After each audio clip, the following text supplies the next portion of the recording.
about an hour and 15 minutes ago. Okay, I'm just saying to the vets, I don't have to do the times and stuff anymore.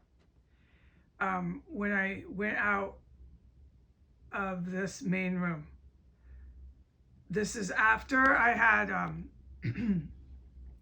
been playing salsa at a moderate volume because of the never-ending sirens, like nowhere I've ever been.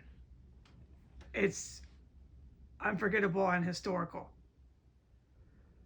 So, because of the unforgettable, indescribable, unbearable, unbelievable sirens in this city, I played salsa. I did whatever I did. It's probably on the internet if it was locations. Then as soon as then was my time. It was green light time to go into that other room. I turned the salsa off. The sirens had gone down a little bit. They didn't stop. They don't stop.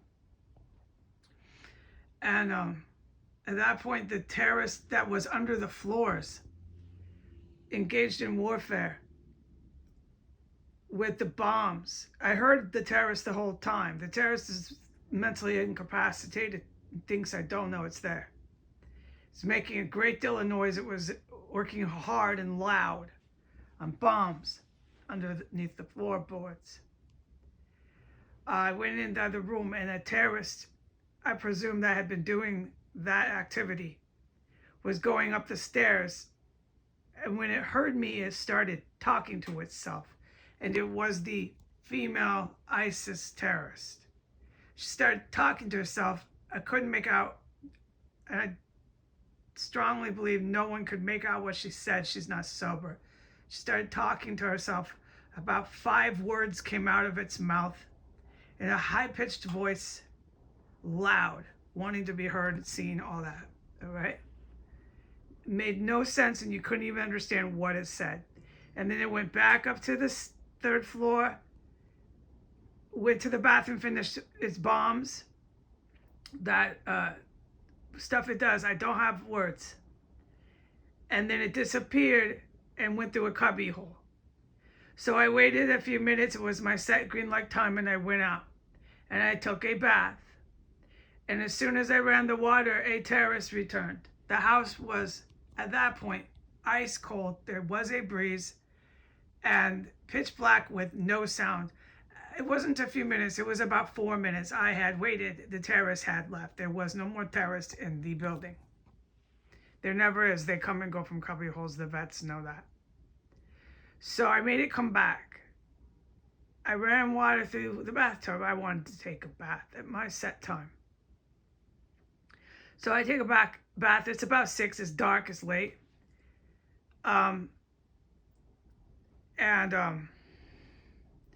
About 3 minutes in, 2 minutes in to running full water, the terrorist was over my head. To my surprise, the terrorist was in the bathroom. It had snuck in, and the terrorist then was killed over my head. I heard the body drop and everything go crashing down with that terrorist. Objects that it had in his hand while it tended to his bombs or his dead bodies upstairs. And I knew it was killed because I finished my bath. The TV began blasting when there was none. The house was empty and silent. And the TV was blasting out into the house. As it always does, I've described it when they have a dead body up there. What it's like, and it was just going all over again. So there's another one dead today with the same thing, blasting TV. And I don't need to describe this. The vets know. I have described in full detail what they do when they kill up there with the TV and the doors and everything. Okay, so they just killed one when I was in the bathtub. Left the TV blasting. I go into my room quickly after the bath. TV's filling my room, as it does, is always this way when they kill people up there. And it's nothing but horror thriller just pounding into my extra room. But I know I'm safe. My green light, you're good. I get dressed. I reheat. I reheat my food. I'm in there for a good 10 minutes. And I'm okay. I'm safe as I can be. I knew I was. The whole time the TV's blasting, there's no terrorist in there. There's only a dead body. There's me and a dead fucking terrorist upstairs, okay? I mean, it's very clear. I knew that. Towards the end of the 10 minutes, I knew to leave because the killers wanted back in. It's expected because they got their little dead body up there. And the U.S. government, who is bombed for treason and terrorism, is protecting this terrorist cell to carry on these actions of murder and bombs. This is why the U.S. government buildings and political members are bombed and killed in defense of our own country. So I come back in here to my main room, and at that point, so when sirens started up across the city again, and motorcycle gangs came. And ever since then, motorcycle gangs have been stalking S and 15th, and they go to the corner light and they rip their engines louder than anything I've ever seen, one after the next, in a time span of an average every 5 to 7 minutes. Another solo motorcycle comes and fills the air for blocks with a ripping engine and sirens. So as far as bomb making or floor action, no. As far as blasting TV, yes. So they are leaving the TV blasting. That I last checked while I'm here, and the sirens, I don't care if it picks up on the phone, the fucking sirens are just screaming right now, as they always do. Let me go in here.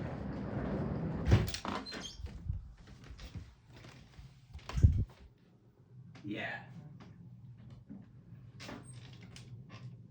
That's still blasting now. It's more than likely going to keep blasting. It has turned down. I don't care if this phone picks it up, how loud that shit is, and amazing how fucking loud they have it pounding into this room.